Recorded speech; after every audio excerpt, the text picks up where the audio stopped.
Hello, my Bill 1000 Nation. How's everyone doing today? Hopefully, everyone's having a great day. If not, I hope it gets better from here. Hmm. All right, we are back with another Coffeehouse Crime. This one is titled Behind the Killer's Mask: The Senseless Case of Jeffrey Hazelwood. All right, seemed interesting.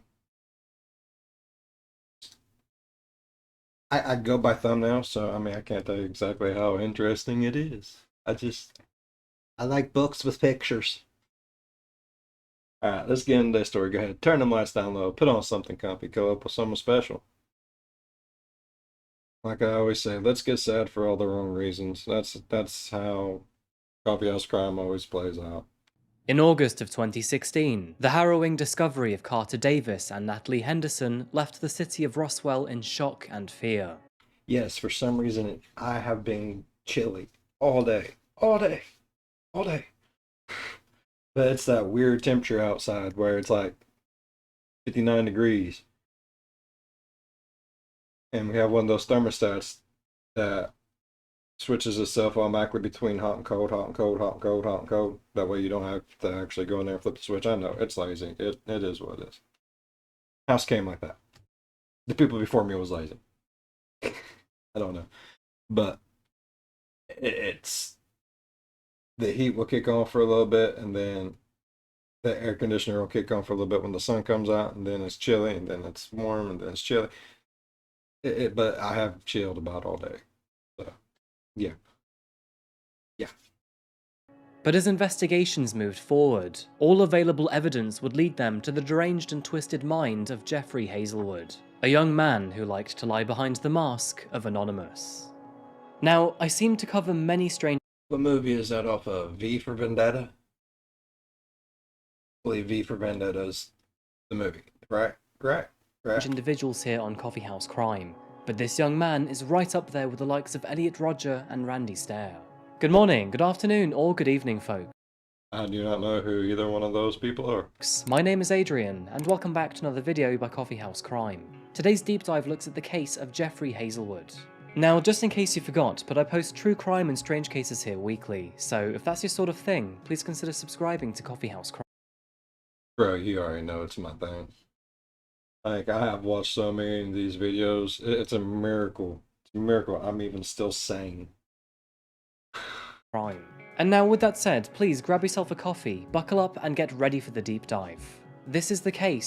And yes, as one of my subscribers pointed out to me while she was watching a Coffeehouse Crime with her dad, it is blasphemy for you not to have a cup of coffee when you're watching Coffeehouse Crime. Go get you a cup of coffee. I'll give you a minute.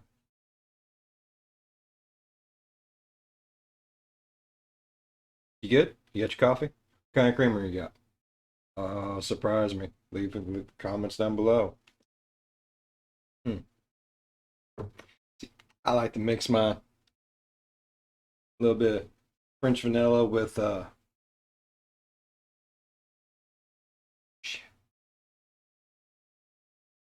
peppermint.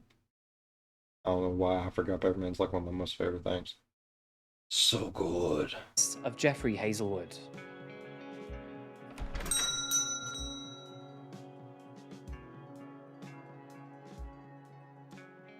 I like that. That's badassery. In today's video, we find ourselves visiting the state of Georgia in the United States. Georgia is well known for...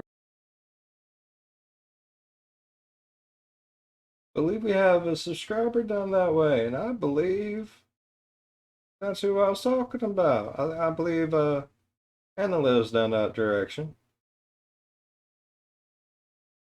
She'll give me some info while we're watching this. When it premieres, she'll be on here. She'll be like, bro, you don't even know. Anna, you better have your coffee. for its southern hospitality, much like its neighbouring state Alabama. And of course, a list of all things Georgia is famous for would never be complete without its affinity for sweet food. But if you ask anyone from a country famous... That was food? Bro, that looked like candles. its neighbouring state Alabama. And of course... That's not candles? Is it peppers? I'm so confused on what the fuck it is. course, a list of all things Georgia is famous for would never be complete without its affinity for sweet food. But if you ask anyone from a country famous for its tea, be it Britain, India, or China, this sugary monstrosity can hardly be called tea at all. You Southerners should be ashamed. The Georgian city of Roswell, found just north of Atlanta, takes centre stage in our case today, as it's here that we find 17-year-old high school students Natalie Henderson and Carter Davis, followed by 20-year-old Jeffrey Hazelwood. The age gap between these three Looked like the boy off of Stranger Things. Or even, oh, the boy that couldn't feel his legs. The one that got thrown out the window in, Game of Thrones. The one that seen the brother and sister. Kind of looks like him. young people wasn't the only difference they Either had. were. Natalie and Carter were sociable, popular, and intelligent teenagers, where Jeffrey, will get to that in just a moment. Natalie was the head of Roswell High School's color guard, often spinning and presenting the school's flag at the forefront of public The senseless case of Jeffrey Hazelwood. I have a feeling he's a killer. He's a murderer. events. And Carter, who had recently moved into the area, was And he probably killed those two. an honor student and athlete at River Ridge High School. And in August of 2016, the two were on summer break, gearing up for their senior year. On the other hand, we have 20-year-old Jeffrey Hazelwood, also known as Jeff. Jeff was a strange guy, and although he graduated with average grades, his schooling was less than normal, being sent to 2 military-style schools during his teenage years. Which parent did he piss off? I mean, fuck. My mom and dad always starting to send me to military school and boot camp and shit. They never fucking did, though. They probably should have. Damn. Ever since graduating, Jeff found himself lost. He remained unemployed for a few years, until eventually, he managed to secure 2 public service jobs to keep himself afloat. As these cases often go, Jeff had a very And boy needs to eat. Someone needs to make him a strawberry rhubarb pie, bro. Strawberry rhubarb pie is the best. If you never had it, have it. That and sweet potato pie. Oh, sweet baby Jesus. Those are like my 2 favoriteest things in the world. Oh my god. troubled childhood. His mother, Sherry Hazelwood, welcomed Jeff into the world on July the 10th, 1996. But this wasn't under the healthiest of circumstances. Sherry was a single mother and only 19 years old when she gave birth to Jeff. Her partner had left her before It happens all the freaking time, though. It really does, ladies. I am so sorry that some men out there are just shit. Like, no mother should have to raise a child on their own. I mean, even if you don't want to be with the person, at least, be man enough to help take care of half of you. You know what I mean? Come on, man. he was born, and during pregnancy, Sherry suffered from various substance abuse problems. Sadly, both alcohol and drugs were persistent issues. It slowly became evident that Sherry was not capable of raising a child, so when Jeff was only 6 months old, he was put in the custody of his grandparents, Walter and Martha Hazelwood. However, the family's problems didn't stop there. Sherry was required to pay her parents $40 a week to help look after Jeff, but after falling behind over $12,000, her own parents took her to court. At the young age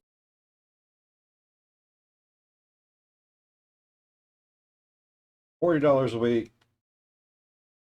That's not, I mean, that's a lot when you ain't got shit, but I don't know what her situation is. That $40 a week, I mean, that's a good chunk of change if you ain't got shit. But I say more than likely it was cutting into her habits.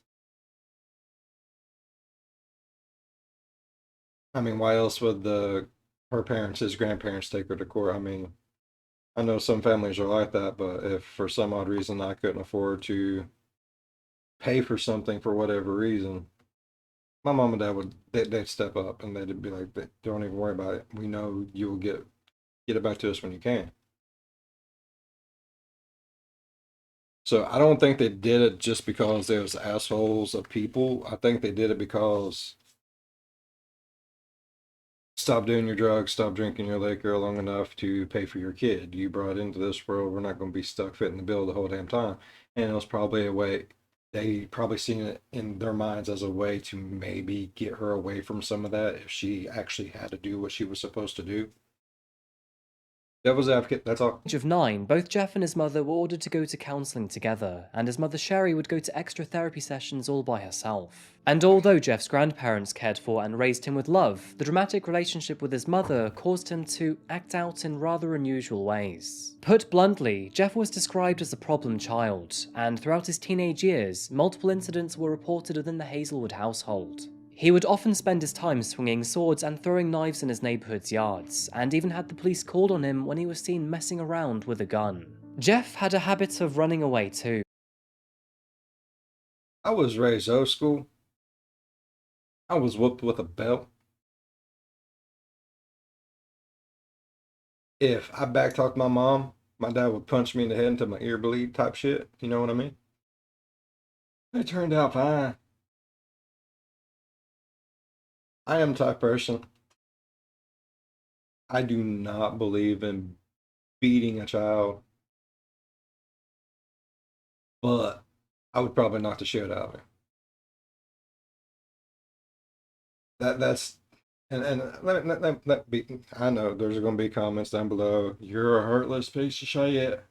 I get you. I got you. I probably am. I don't care. The reasoning is playing with guns. Not only could you hurt yourself, but you could hurt another full-grown person, another child, a baby. The knives and everything else, the sharp-ass weapons. What if him throwing those around would have hurt another child? I would have knocked the shit out of it. Plain and simple. Like I said, I was raised up those school, and they turned out fine. Yes, it did. Oh, look at me. You just got tap it, and it goes back. Sorry, Dad. It wasn't that bad, really. I didn't get in. I got in a lot of trouble, but I never got caught. Let's put it like that. In one instance, he left a note to say that he was running away for a few days to see if he could survive in the wilderness alone. Over this time frame, he had also stolen his grandfather's Been there, done that. 9mm handgun, and knowing what he was I did just fine. Like I said, I'm still here. capable of doing, this understandably terrified them. Jeff began to frighten his grandparents. They began to fear him so much that they would lock away anything that could be used as a weapon. But Jeff was sneaky. He often broke into the safe and stole knives and swords. It became so bad that in 2013, when Jeff was 16 years old, his grandmother would reluctantly report it to the police. There was likely an additional layer of worry behind this action, as just 6 weeks prior, Jeff had told Martha that one day he was going to explode, and people were guaranteed to get hurt. He didn't know how, who, or when, but it would undoubtedly happen. As a result, See if somebody would just knock the shit out of those son of a bitch, he'd probably been alright.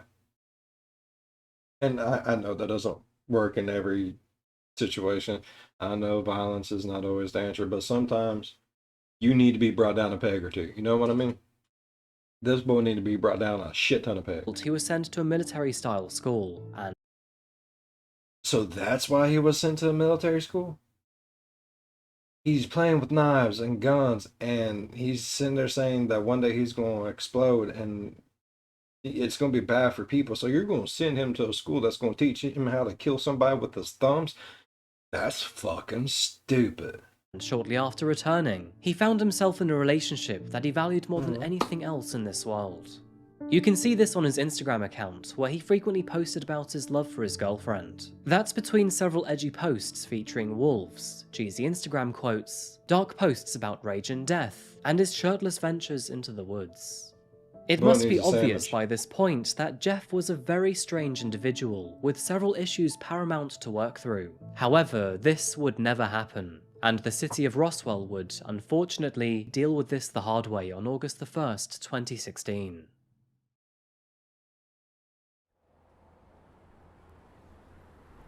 It was a typical Monday morning, like any other. A delivery driver for a local grocery store was due for an early delivery to the local public supermarket. But at 6 AM, just as the man pulled his truck around the side of the store, the sense of normalcy was ready to change abruptly. As he pulled his vehicle around the corner to access the delivery area, he was met with a sight nobody is ever prepared to see. In one of the parking spaces lay two bodies side by side, and both were lifeless, covered in blood. In shock and horror, he immediately called 911 to report his findings. Upon arrival, police found two teenage bodies, one male and one female. Neither of them were breathing, and blood covered the asphalt around the pair. The young man was wearing only sports shorts and lay with his arms spread out in a crucified fashion. And as for the young woman, she was naked and suggestively posed. Their bodies had been deliberately laid out in a disrespectful and humiliating manner. But who exactly were they? Why were they here? And who had callously left them in such a horrific way? These questions were left to the police to find out, and the first question was relatively easy to answer, as parked just a short distance away were two vehicles parked right next to each other. A check on the license plates confirmed that the two vehicles belonged to Carter Davis and Natalie Henderson, and tragically, the bodies matched their profiles. Now, both teens were from middle-class families with no previous convictions or mischief on file, and so authorities could only guess that they were here to have some fun together. But who had killed them or why was still yet to be known, and so the great investigation finally began, with the search beginning with the shopping centre's surveillance footage. Although not available to the public, surveillance footage captured Natalie and Carter's cars driving through the car park at around 3 AM, before disappearing behind the building. And this is not all that they had found. Just several minutes before the pair drove into the parking lot, a silver Honda Passport had also made its way through to the front of the store. After Natalie and Carter had arrived and then passed this vehicle, a man exited the Honda. He then followed the two cars on foot before also disappearing from view. The man was tall, pale, and had long messy hair, but otherwise was indiscernible. And unfortunately, the number plate of this truck was also not visible in the footage. All they could tell was that the vehicle was silver, a 1999 or 1998 model, and had mismatched wheels. After gathering this information, police turned to Georgia's Bureau of Investigation for help, hoping they could track down their suspect. This entailed composing a list of all Honda Transport owners in Roswell and its surrounding counties. And even after filtering down to 1998 and 1999 models, this still contained a total of 650 trucks and owners. Good God. As expected, the process of elimination is both long and complex. It requires patience, persistence, and dedication from a large group of detectives. They would have to look at every single individual and rule out everyone who didn't match the profile in the surveillance footage. But patience rewards those who stick to it, and through this process, on August 3rd, 2016, which was just 2 days after Natalie and Carter were found dead, detectives pulled up the driver's license of one specific Honda Passport owner. He lived in Roswell, was skinny, pale, and had long dark hair. As you can probably guess from the title of this video, but the man identified was 20-year-old Jeffrey Hazelwood, and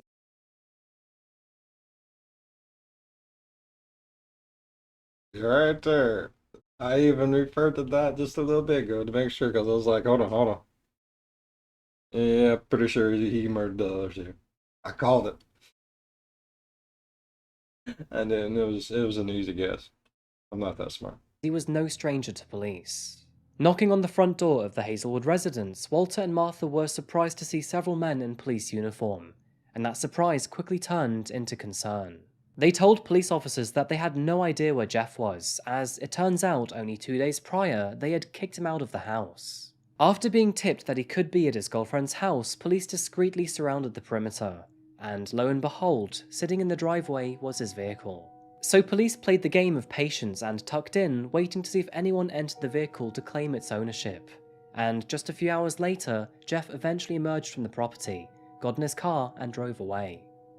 In close pursuit, undercover police observed him drive into a local gas station, pace around the car park, and then completely change his clothing. It was around this time— What's the name of that gas station? Wawa. Like what a baby would say when they want what? I want some Wawa. I like that. that officers swarmed around the young man, and before he had any time to react, Jeffrey was finally arrested on suspicion of murdering Natalie Henderson and Carter Davis. Jeff initially denied killing the two teenagers. You're a liar. And after a few days in custody, he was in— You're a liar, you're full of shit, we know you did it. You want to know how we know you did it? Right there. Right there. That's how we know, bud. That's how we know. You need a sandwich. Interrogated by Detective Jennifer Bennett, a female investigator assigned to his case. And in this interview, several strange details came to light. I can tell you exactly why he did it. He was hangry. Someone should have gave that boy a damn Snickers bar. He was too damn skinny. That's you running away the first time. After you shot them. Running away. At other times, he seemed to talk about a voice in his head that told him to do it. Because the bad guy would have gotten you. That's the story that we're going with. The invisible bad guy that looks just like you. Give me a break. Give me a break. Now, Jeff initially claimed that he was an innocent bystander, a witness to the murders, but his story changed when he claimed another man forced him to commit the crime. However, as the interview progressed, he stopped mentioning any other person's involvement and began using I instead of he. To add to this washy story, we also have the crazy card, as he tried to claim that a voice in his head was telling him to murder Natalie and Carter. And although not publicly available, but apparently Jeff also switched to a British accent before flipping back to himself. Honestly, his entire interrogation sounds bonkers to say the least, and I wish there was more for us to break down. Pip, pip, cheerio, and all that good shop. How you... I don't even know if that's British or not. I don't fucking know. I have a weird accent. Like, I was born and raised in Ireland. I was raised up by full-blooded Irish people. When my mom and papa were, they practically raised me. They was full-on Irish accent and all. So they taught me how to talk. It took a very long time to lose the Irish accent and not even be from Ireland. So now I just got this weird ass dialect. Plus, no help that I'm from Ireton, Ohio. So that makes things 10 times worse. Most of the time, people say I sound like I'm talking with a mouthful of shit. It happens. Down, even if it was just to hear the old Brit. Despite the various lies and techniques against her, Detective Bennett eventually extracted the whole story out of Jeffrey and discovered what exactly happened on the night of August the 1st. Come on, Cuckoo for Cocoa Puffs. What happened? It all started after Jeff had been kicked out of his grandparents' home. He drove to a local Waffle House to clear his head, but with nowhere to sleep for the night, he moved his SUV to the only place he knew he could park overnight, this being the local Publix grocery store. Arriving there just before 3 AM, he sat in his car and pondered what to do next. Dark and sad thoughts entered his mind. He was now homeless, vulnerable, and alone. As he sat there, two cars pulled into the parking lot. Hey, I don't know what it's like in most places, but I know here in Ohio that if you are homeless, you go stay at a homeless shelter, it's gonna fucking suck. But they will help you get a place to live. And if you have a job, you're gonna get a low income apartment. They're gonna help you. You're gonna get that, you're gonna get food stamps, you're gonna get a medical card, you're gonna have to pay very little in rent.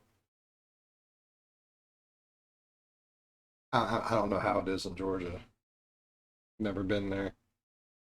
But that's how it is in Ohio. So I'm sure if they have stuff like that in Ohio, they have things maybe similar to that in other states. Don't be scared to ask for help, bud. It's better than killing two people. I mean, you're permanently going to have a place to live and 3 hot meals at least, I reckon. He drove past Jeff, turned the corner around the building, and then disappeared from view. But Jeff was bored and alone. He therefore decided to follow the two vehicles on foot around the back of the store. With both cars parked next to each other, Jeff watched on as Carter Davis got out of his vehicle and into the back of Natalie's. She then climbed into the back seat to join him. The pair clearly wanted to spend some time alone.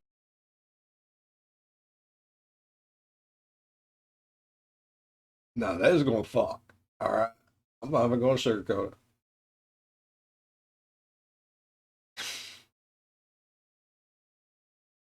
I would have found a damn better place than the back end of a freaking grocery store, bruh. Like, drive out into the country, get on a 2-track, pull over, do it out there in the woods. Don't do it behind a fucking grocery store. Ah, damn. Despite this intimate moment, they had no idea that Jeffrey was He's got like this really bony face that's scaring the shit out of me, like some Skeletor looking shit. crouched behind a nearby electrical box, watching. This wasn't enough for the perverted Pervert. Jeff. He got he needed to get him some Pornhub in his life. I mean, fuck. He wanted to see more. In order to get a better look, he used a nearby maintenance ladder to climb up on the roof and watch from above. But this wasn't for very long, as just 2 minutes later, he self-allegedly snapped. And whatever was going through Jeff's head at the time then turned to anger. Now, the last thing someone in a mental health crisis needs is a gun, and unfortunately, he just so happened to have one. In typical Jeffrey fashion, he had broken into Walter's safe and taken his 9mm Sig Sauer, and this was all just before he was kicked out of the property. What Jeff did next is unthinkable. He then descended the supermarket roof, approached Natalie's vehicle, and opened the car's rear door. What did you say to them when you opened the door? Get out, right now. Did you hit him? Yes. Okay. What did you hit him with? After ordering Carter out of the car and striking him with a pistol, Jeff panicked. Carter was taller and stronger than him, and he knew he was at a disadvantage if a fight occurred. Jeff raised the gun and shot Carter at point-blank range in the head. Oh, and shit. next he ordered Natalie to get out of the car, keeping the details vague out of respect, but he then began to assault Natalie, and shortly after this he shot her in the back of the head as she faced away from him. After both of his victims were, well, dead, he then searched Natalie's car and stole her purse. He then returned to his own car and drove off into the dead of the night. The man's crimes wouldn't stop there, however, as later on that night he was spotted at a gas station refueling his car with Natalie's card. What's more disturbing about this is during this time he was caught on CCTV wearing a Guy Fawkes mask as seen in the movie V for Vendetta. These masks are often V for Vendetta. I told you. That's a great movie. If you ain't watched it, go watch it. It's amazing. worn by members of Anonymous, which of course, as many of you will know, are an online hacker and activist group. I think in this case though, as Jeff was not smart enough to be one of those, he was simply using the mask to hide his identity and be edgy. It strikes me as strange that, despite having a gun and a mask on him, and even warning Miriam about his trouble, The sad thing is, I don't think he means it, but he makes funnies. Even though he was a smart enough. Oh, it gets me every time because he's such a serious person. Like, he really is. Like, look at him. He tries his damnedest to be as serious in these videos as possible. And then he says something like that, and it's like, fuck. mind, Jeffrey claimed that he had no plans to commit any crime. And even before admitting to any of his actions, Jeffrey initially claimed that the mask was to hide his own identity from the man who had apparently ordered him to kill Carter and Natalie. You were wearing a mask. The mask is in the back of your car right now. I saw it this morning. Which one? The V for Vendetta mask. Yes? Yeah. I was scared the guy was still there. Didn't want you to see Did you him. think the mask was not gonna have him kill you? If there's some crazy person back there with a gun, you thought you could put a little plastic Halloween mask on your face and you'd be okay? You can see my face. That's the most What's going ridiculous on? thing I have ever heard, Jeffrey. Are you kidding me? After buying gas, Jeff then returned I'm loving the lady questioning him. Oh. I mean, I get that that's their job, but are you fucking stupid, Jeffrey?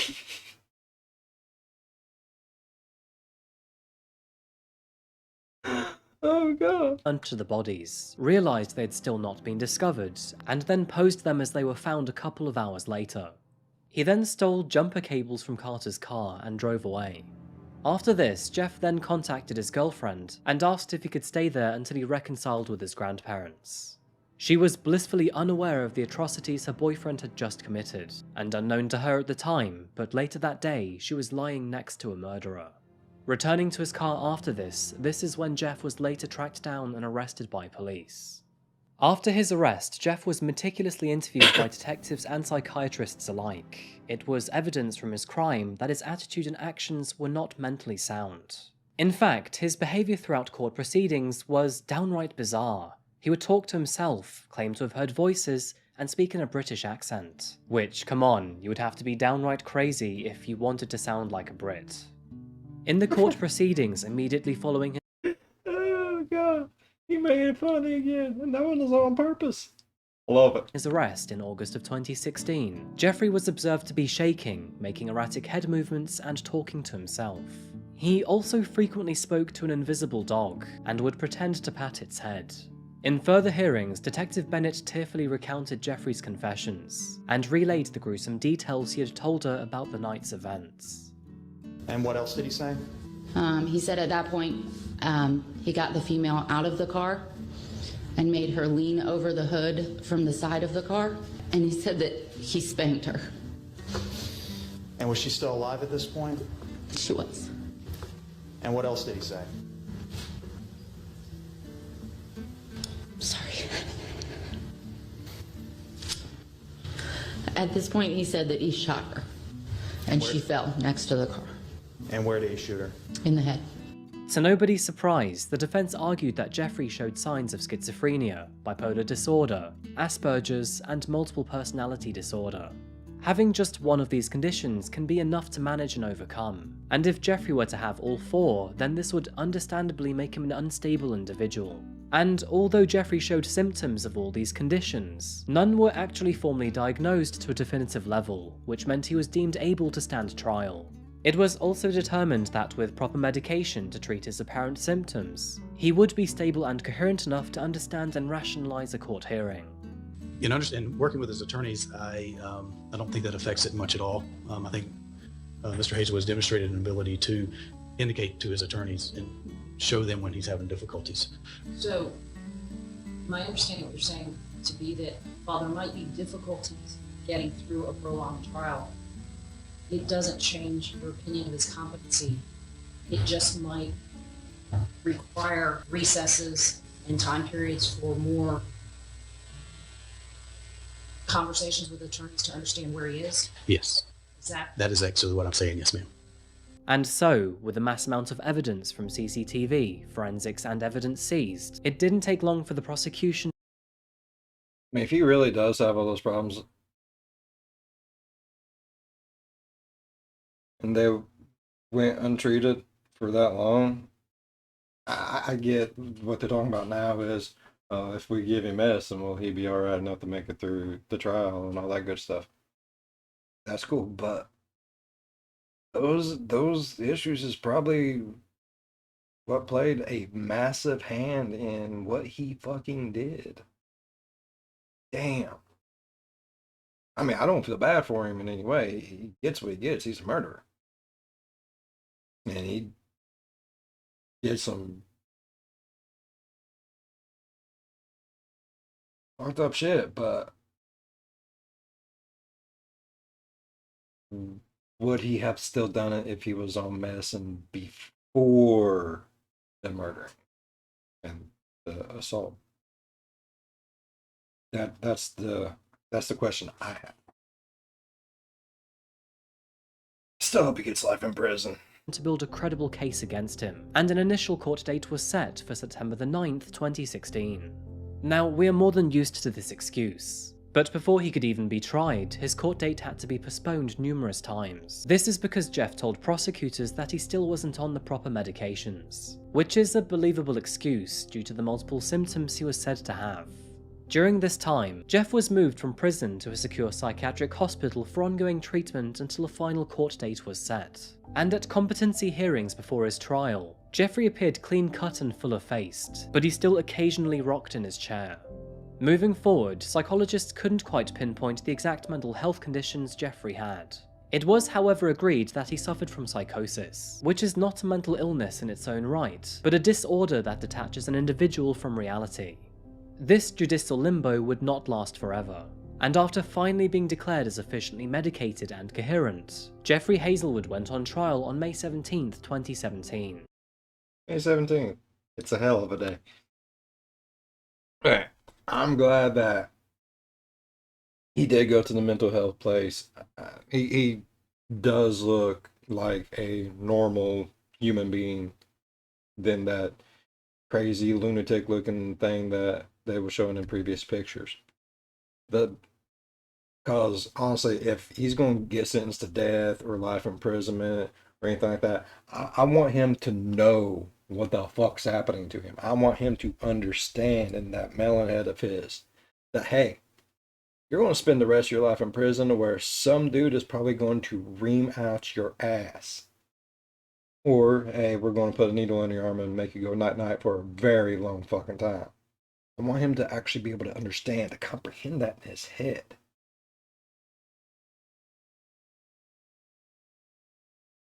Like I said, I do not feel bad for him in any way, shape, or form. Like, I feel bad that if he was on some medicine before the murders, and maybe he wouldn't have been the piece of shit that he is now. So I have no sympathy or sorrow for what he is going through. Like, even as a person realizing that you're slowly slipping into insanity, he should have went and got some help, even if no one else wanted to do it for him. I just really wanted him to be coherent, be able to understand that, hey, you're getting it in the booty for like the rest of your life, home slice. During this time, he was not permitted to speak, so his lawyers were permitted to speak on his behalf.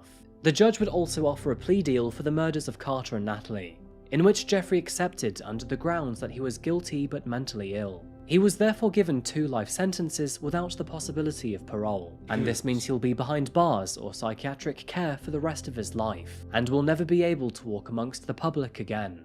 He don't need walking among the public. He needs to be in there for life. Hell yeah. He's in there for 2 lives.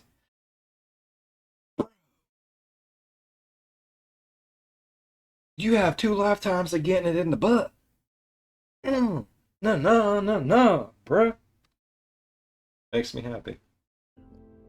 He does understand what's going to happen though, right? That makes me even more happy. Although mental health definitely plays in this case, and it's clear that Jeffrey was troubled, it is also safe to say that he had complete clarity over his actions. He fantasized about snapping, stole guns, and refrained from using medication. He also understood. Oh, so he was getting medication and he just refused to do it. This is his own damn fault. He getting everything. I don't even have a bit of sympathy in any way, shape, or form. No one cares, but you fucked up. Now you going to get in the booty. That his intentions were deviant and sick, and would result in death. And perhaps the one thing that we will never know is his motive, as this is something he has never disclosed. Natalie Henderson and Carter Davis were very. I don't think there was a motive. I think it was just he snapped and something had to happen, and that was the first thing that came to his fucking head. I really do not think there was a reason or a cause. I think it was just, it is what it is type situations. He's like, I'm gonna go kill him. Much loved members of their families, schools, teams, and friendship groups. I know it's cliche to say, but they were both mere 17-year-olds at the very beginning of their adult lives. And with high school and further education under their belts, both were set up for a bright future ahead. It is a real tragedy that those futures were ripped away from them by the twisted mind of a thoughtless individual. Natalie was only 17 years old and had so much more to give and experience in her life. She will never graduate from high school. She will never experience college. She will never get to fulfill her dream of becoming an architect. She loved to sing and play the guitar and write poetry. None of us will ever be able to feel the warmth and tenderness of her welcoming embrace again in our lifetime. Who knows what Natalie and Carter could have given to this world or those around them, and tragically, that is something we will never find out. Thankfully, after his despicable actions, the man who caused so much grief to these families will never see the light of day again, and I can only hope that they find peace moving forward. Now, I feel that we've addressed Jeffrey's mental health to quite a large extent in this video, but one thing that we haven't covered is, well, his mother's alcohol and drug abuse problems. It is likely that Jeffrey suffered from fetal alcohol syndrome, and if that was the case, this is something he had no control over. It does beg the big question if his mother had any influence over his actions 20 years prior, as fetal alcohol syndrome can mess you up quite bad. He was also never fully diagnosed with any of the 4 conditions he tentatively had. So do we really know what he was suffering from? Those are just my own thoughts, and to be honest, they leave more questions than answers, but I would love to hear your own thoughts on his mental health. And on that note, I'm going to wrap this case up, folks. Thank you so much for watching another video today by Coffeehouse Crime. He comes in strong with that shit, don't he? He has this way of no matter what, you're going to second guess, being like, yeah, you get everything you deserve. Oh shit. Mm. Nah, he getting everything he deserves. I hope he's getting more than what he can handle. If you know what I mean. And if you don't, in the butt. Hope it's more than he can handle. In the butt. Just saying. Alright. Damn. That, hearing her mom, I think that was her mom, but hearing her talk, oh my god. Started getting a little weepy-eyed on that. Shit. Alright. If y'all enjoyed today's video as much as I did, please leave a thumbs up. If you're a fan of the spooky, scary, strange things that just make you want to say, why? Think about subscribing. I guarantee you'll say that probably about 30, 45 times. Just looking at yourself in the mirror. Like, why? Why do we let him watch these things? Why? As always, be good to one another. I'll see you in the next one. Bye-bye. Like, damn, yeah, they did say she was on drugs and drinking. I mean, he could have a lot more underlying problems than... Damn. Like, I want to hate him so bad, but now I have the smallest little dot of pity. And it's pissing me off. I'm going to have to go in there and beat the shit out of my little Jiminy Cricket conscience in there. I still hope he's getting it, like, hard.